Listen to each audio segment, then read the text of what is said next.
problema não é o dia, é a noite, o inconsciente, os sonhos, as lembranças.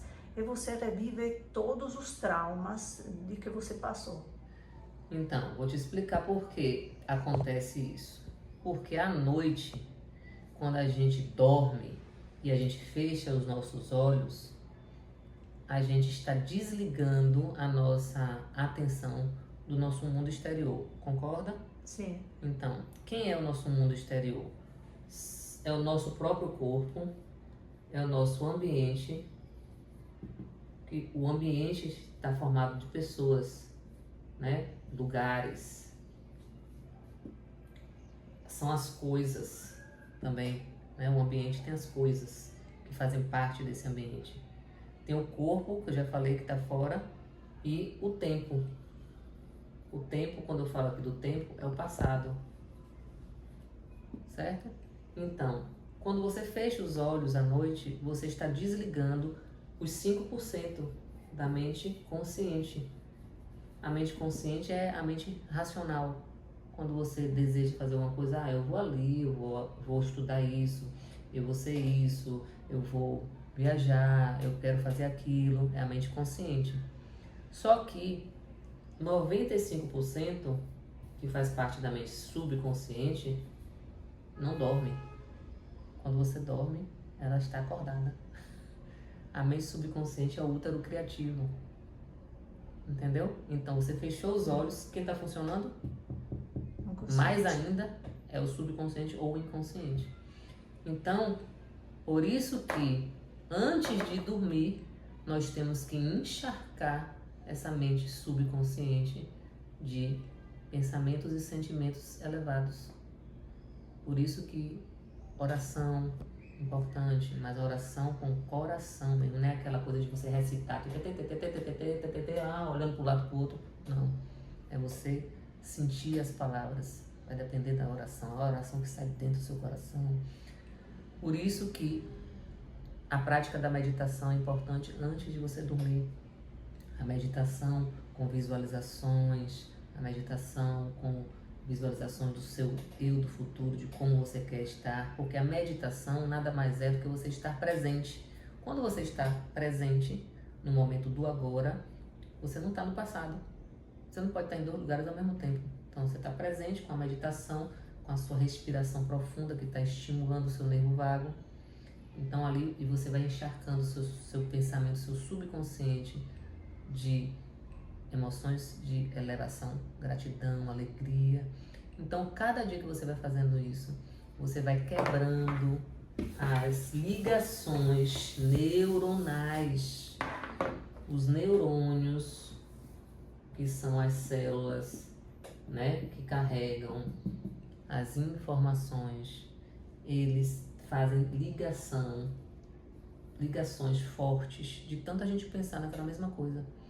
Quanto mais a gente pensa numa coisa, a gente vai lançando para o nosso organismo bioquímicos, hormônios, neurotransmissores, moléculas da emoção correspondentes ao nosso pensamento. Já viu aquele filme Divertidamente? Não. Então tem que ver o filme Divertidamente. Se você pensa em alegria, sente alegria, visualiza situações de alegria, se lembra de situações de alegria, lê no livro, se sente alegre, vê um filme, se sente alegre, você vai liberar na sua corrente sanguínea hormônios de alegria. E aquilo ali todo dia sendo liberado, vai ter um momento que você vai ter mais hormônios de tristeza fazendo parte. Entendeu? Então, essas ligações não são só bioquímicas, são biológicas também. Tipo, quando você libera neurotransmissor ou hormônio na sua célula, o seu biológico, a sua célula, o seu órgão vai responder de acordo. Tô com dor, tô com gastrite, tô com esofagite. Tá inflamado. Por quê? Se só vem pensamento negativo, se só vem pensamento de culpa, de tristeza, de mágoa, de decepção, de seja lá o que for, de baixa vibração, só vai ser liberado hormônios, cortisol, noradrenalina. Você tá sempre no simpático, no estresse, na inflamação, na luta ou fuga. Então, essas ligações neuronais ficam mais fortes em relação a isso. Então você provoca mudanças tanto neuroquímicas, quanto biológicas, quanto fisiológicas, quanto genéticas. Você acorda genes que estão dormindo. Por isso que hoje em dia tem a epigenética falando muito em cima disso. A gente não está condenado pelos genes de nossa família. Os genes, eles se acordam ou se adormecem de acordo com o nosso estilo de vida. E o estilo de vida não é só, eu faço ginástica todo dia, tomo suplementos, tenho a minha alimentação maravilhosa. Não, se você não modifica os seus 95% e os seus 5% dos seus pensamentos, emoções e comportamentos, tudo o resto cai por terra. Já é comprovado, a neurociência comprova. São as doenças psicossomáticas, que são muito maiores do que as somato-emocionais, né? Porque a maior parte de nós está no estresse emocional, estresse crônico emocional. E isso vai gerar esse desequilíbrio interno do nosso interior, do nosso sistema nervoso automático ou autônomo. Então não tem como você mudar a sua realidade de saúde se você não muda dentro. Não tem como você mudar você tá dormindo, tá pensando naquilo, aquilo tudo tá vindo eclodindo, porque é aquilo que você passa a maior parte do tempo pensando ou sentindo. É aquilo que você passou a vida inteira passando por aquilo, usando aquela mesma lente. Então, não tem como você mudar. Eu quero mudar. Eu quero? Só que eu quero só 5%. 95% está dizendo ao contrário. Não, você vai ficar desse mesmo jeito, porque o corpo passa a ser nosso mestre. O subconsciente manda. Então, para você fazer com que esse subconsciente que está acostumado a mandar erroneamente, ficar mandando só informação negativa, você tem que convencê-lo através dos seus pensamentos para ele acreditar em você. Só que para você convencê-lo, você tem que sentir aquilo que você fala no positivo. Eu sou saudável, eu sou merecedora, eu sou perdão. E vai ir visualizando e respirando o nervo vago, fazendo as manobras do nervo vago e no seu dia a dia começar a mudar seu comportamento. E aí você vai começar a ver as mudanças na sua saúde, na sua vida. Porque quando muda aqui, muda todos os pilares. Aí melhora a parte financeira, profissão, tudinho. Entendeu? Porque o subconsciente, ele é atemporal.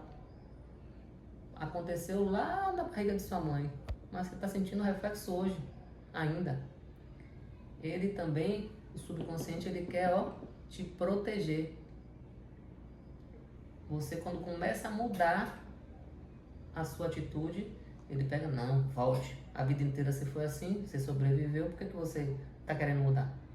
O subconsciente faz parte de quem que eu te falei? Do sistema nervoso autônomo, o sistema nervoso da sobrevivência, quando está com o simpático alterado, que é justamente quando tem essas memórias negativas, essas emoções negativas, crenças limitantes, ou então quando você está com o nervo vago ativado, que é quando você transmuta essas emoções negativas para emoções positivas. Por isso que o nervo vago é a chave para você abrir esses cadeados emocionais. E para você manter-se vibrando alto, vibrando elevado, desinflamada, dormir direito, ter um melhor metabolismo, ter um foco, melhor atenção, melhorar relações. Entendeu? Não tem como fugir disso. Dentro do consultório, microfisioterapia para limpar a memória de trauma, junto com terapia neural para limpar a memória de trauma. Né? Somente muda o que? A forma como se faz. Terapia neural com procaína e microfisioterapia com mapas com a mão. Dentro de casa, estimular diariamente com manobras que estimulem o nervo vago, para poder equilibrar o sistema nervoso autônomo que está em simpático alterado, simpaticotonia. Fazer meditação, fazer a reprogramação, porque você meditando, você tem que visualizar imagens, você tem que entender, você tem que expandir a sua consciência, porque a gente não consegue melhorar se a gente não expande a nossa consciência. Não existe você só estudar e melhorar, como eu falei anteriormente. Se você só estuda e não pratica, vira filosofia. Se você só pratica e não estuda, vira técnica. Se você estuda e pratica, aí você consegue um resultado. Porque nosso corpo é formado o quê? Mente, né? Consciência e o corpo que representa a emoção. O cérebro é a linguagem do pensamento e o corpo é a linguagem das emoções. Então tem que juntar um com o outro para existir um comportamento diferente. Eu demorei muito tempo para aprender tudo isso que eu estou explicando aqui. Mas depois que você aprende e que pratica, vai ficando fácil.